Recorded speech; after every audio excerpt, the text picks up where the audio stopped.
Thank you. This is Linda from Syndicate to Rogerson. So let me thank all our panelists again for their insightful sharing on how Hong Kong's green building and green finance sector can play an important role on achieving net zero emission in Hong Kong by 2050. So thanks again. We'll now open up to the Q&A section. Let us first invite our speakers for the Q&A section today. Please, can we have Tracy Wong Harris, Tracy to remain here for the Q&A section. She's Green Building Project Lead and Hong Kong Green Finance Association Deputy Secretary General. And please, may we also invite Engineer and Dr. Vincent Cheng, Director of Building Sustainability Group of Arup, and also Flora Yu, Manager of Sustainability Department at CECEP Environmental Consulting Group Limited. Thank you all the speakers for the Q&A section.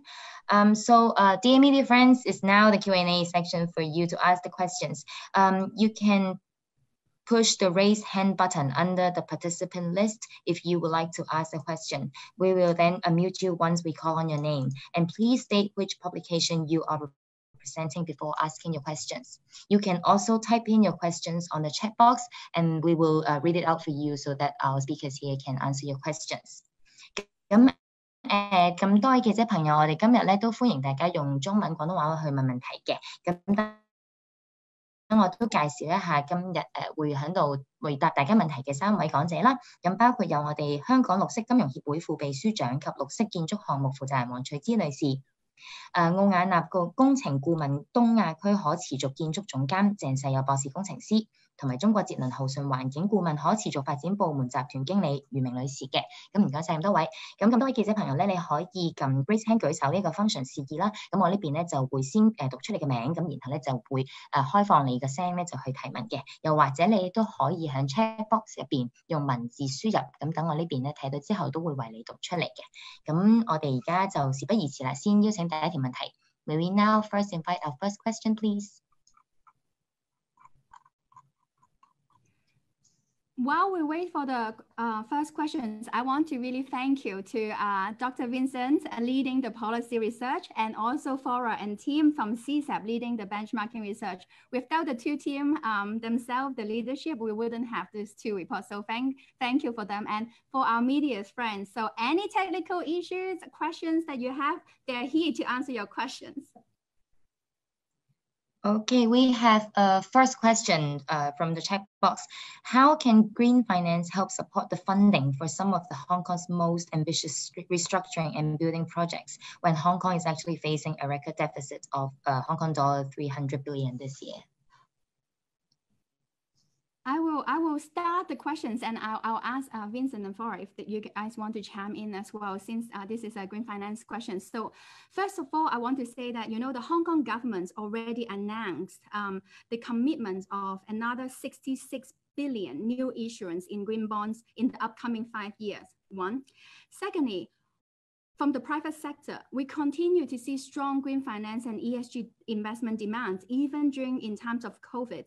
Partly, this is driven by the regulatory pressures the market has seen, and also the increase in awareness of the huge opportunities business here in the green and sustainable finance. With all this will only create jobs and business opportunity locally for a green and inclusive recovery, I say.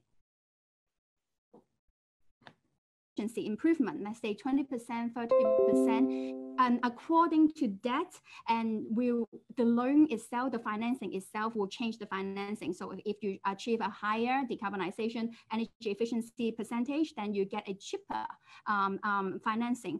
Or if you, and some of the deal that we have heard is even a penalty. So sustainability link both way. One is to incentivize you if you can achieve a certain target. The other way is if you miss the target, there might be potential penalty for increase or for interest rate step up. We have seen this in the market. I think this is a very effective green financing tool to guide the market to go the right way in terms of moving towards a low carbon economy.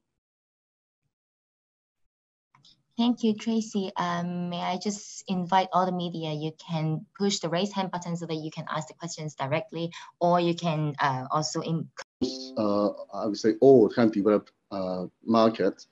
I mean, green building is becoming kind of prevailing kind of mechanism to help to drive this green developments. So I don't think it's a matter of should. It's actually they would actually do it themselves. I mean, the developers. So I think it's kind of a market pool that already been generated. So I think the all the developer, I mean, in the long run, if they still want to be relevant in the market, they definitely will be following the kind of this kind of trend and take part and take up as much as possible on those green initiatives. If you look from the perspective of use, I think when we say green building, we're not only talking about energy saving. But energy saving is actually also help kind of bottom line of the ultimate end user, of course. But I think when we say green building, it's also related to the health and well-being of the user. I think so. I would say if really do it in genuine way, and all parties, be it the developer themselves or the end user, they will be benefits on this kind of trends and also developments. So I think it's actually a kind of win-wins for all.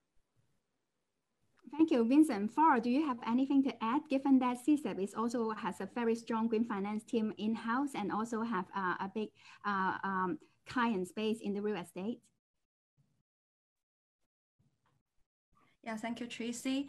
Actually, in our research, we collected the information of the incentives worldwide set for the green building. So I think the question raised just now is also about the incentives, what attracts the developers to go into the green building. And also from based on our findings, actually, there are several types about the incentives like the green financing actually, and another one is about the structural incentives like the GFA concession provided by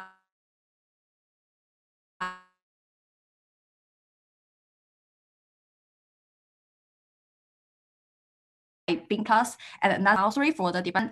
We also conduct some case studies about those incentives, and I can share one incentive in Singapore named BREEF, BREEF, and a scheme developed by the BCA governmental department, and they worked together with the banks to provide the green financing for the retrofit for existing buildings in Singapore, and to give back those buildings must to achieve the certain or the required green marks certification level to as a demonstration for their compatible for those scheme for the incentives.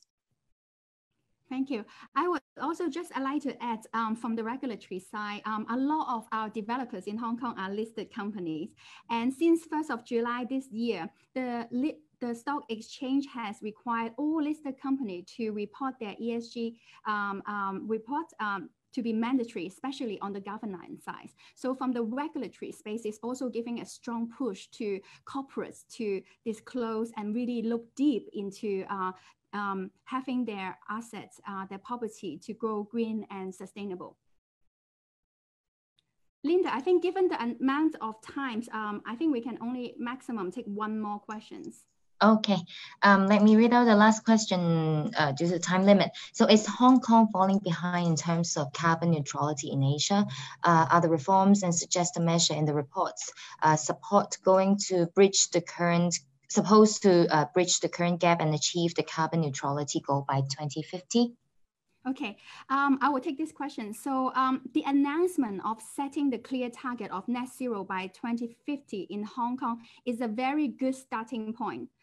But as the report highlights, a building sector specific roadmap outlining concrete steps together with establishing an effective cross-agency body to collaborate among agencies would be really essential in moving the net zero agenda forward for the building sector.